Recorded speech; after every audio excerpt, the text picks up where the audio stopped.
კადრები არის ამაზე კადრები მე არ ვიგულებ საქართველოს ეხლა შეიძლება მუქიერდება მოთმინება პირველ რიგში ლაპარაკი თვითგეგმდება თქვენ არ წერდა ედელო უირეკავდეს პრეზიდენტს ჩვენ ესე იგი თქვენ ძინადება არის რომ ქართული ინტელიგენციის მეშვეურები დეპუტატები და აი ყველა არაფორმალური ორგანიზაციის გაერთიანების ძველი კონსტრუქციის ნერამიშნობა დაუძებდა ვილაპარაკო ბატონ ვახტანგ დავასახელოთ რა და ჩამოვწეროთ ვინ გვინდა რომ მოვიდეს აი აი ვახტანგ გოგუაძე სწორედ ძალიან თქმელი ადამიანი იყო შეიძლება უცებ ისეთი გულუბრყული რამე ეთქვა რომ ფიქრობდი კაცო ამ ხელა კაც აი პროექტორი ერთხელ მაგალითად ასეთი რამე პირადად მე რაც მაქვს მარტო მე არა სხვებიც იყვნენ იქ ასეთი რამე გითხრა მოდიო, კაი წერილი მინდა, ისა რა ქვია, დაუწერო გარბაჩოვს, გარბაჩოვი იყო მაშინ მოსკოვში, იმის რა ქვია, საბჭოთა კავშირის მმართველი. კაი წერილი დაუწეროთ და მადლობა გადაუხადოთ და მე ვთხარი, რა ისი მადლობა უნდა გადავიხადო.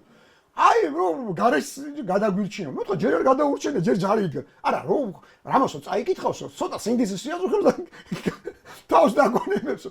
აუ იმდენი ვიცილი, მაშინ ანუ ადამიანს ასეთი წარმოდგენა რო ქონდა იმაზე რა ქვია, საბჭოთა. ხო, თვითონ არ იყო ხო გესმის ოროტი ადამიანი, მაგრამ რომ გასაგები რომ ასეთი კაცი იყო ისა რა ქვია.